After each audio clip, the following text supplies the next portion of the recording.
Good morning. I'd like to give you the opportunity to spend some time now with Lou Haggerty, your webinar consultation closure trainer specialist, and she's going to go through some of her methods, some of her proven methods for phone closure training. Lou, I turn this awesome early morning crowd over to you. Thank you, Greg. First thing we need to do is remind all of you, because the one thing I'm very pleased to hear is that all of you, that there's several of you from your offices that are participating.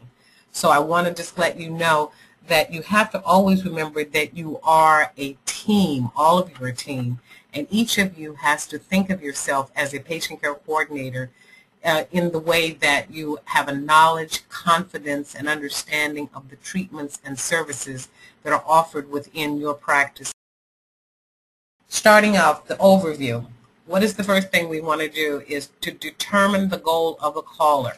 So we're going to go over methods to understand how you determine the goal of a caller when they're calling in. Next, we're going to develop a method of converting as many of these calls into appointments. Keeping in mind that if an individual picked up the telephone and called, they specifically wanted to know something. And so therefore, you have a responsibility to give them information. So keep in mind that they do, if they called, it's because more than likely they desire to come in or know more information. Handling shopping questions. I'm sure that most of us know that shopping is something that we all do, but we don't always know how to handle those shopping questions. And I want to encourage you to keep in mind that when a person is a shopper, that's okay. And so therefore, you have to do whatever is necessary to try to help them with their questions. Remember, as we said to you first, there's no such thing as dumb questions. There's really no such thing as dumb questions on those individuals that are calling in. So we want to help them. Handle fee quoting on the phone. What is your nose job? Well, I'll be happy to tell you, but would you mind telling me how you heard about our practice? Well, I saw your ad in the newspaper. Well, is this something you've been considering for a long time? Yes, it is something I've been considering for a long time, but what is the fee? Now, what are you going to do with someone like that?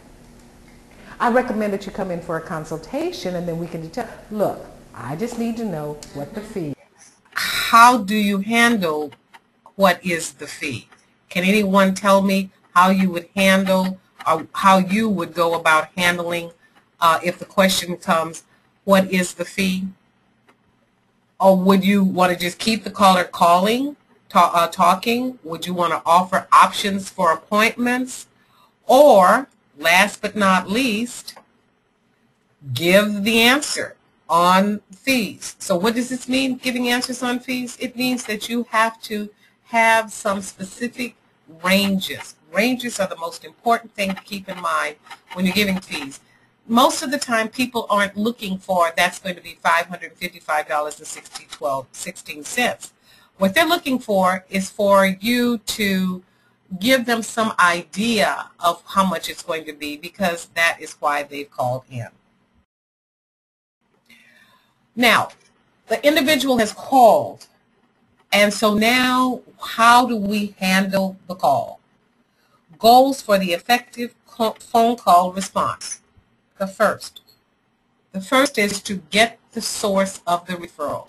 That is the most important thing, because that tells you how to structure your conversation. If the person was referred by a physician, you don't need to spend a lot of time talking to them. You can just find out what is the service they're interested in. You want to make some assumptions, and the first assumption is that if a doctor referred them, then that doctor knows that your practice does what they want to do. So what you want to do is just immediately move to setting up an appointment for them. Then the next one is if they were referred by a friend or relative. If you know who that is and you know if they've had a service, then you know that they already know something about your practice, know something about the quality of your services. But as you go further down in the alphabet, if they go down in the alphabet, it's going to be harder for your conversation, because you'll need to know more, you'll need to spend a little bit more time with them. So it is very important to know who it is. Don't need to spend a whole lot of time giving background on your practice and how great you all are if they've been referred by a physician or they've been referred by another patient. But you want to qualify the call. Now, that means you need to determine if this is an individual who really has a need. And there's several questions that you can ask. Some questions like, is this something you've been considering for a long time? Are you familiar with someone else who's had this procedure done? These are the kinds of questions that say, I know something about this. If they've been considering it for a long time, it says, I really want to do something about this. So that's how you qualify the call. And this helps you to move closer to making an appointment.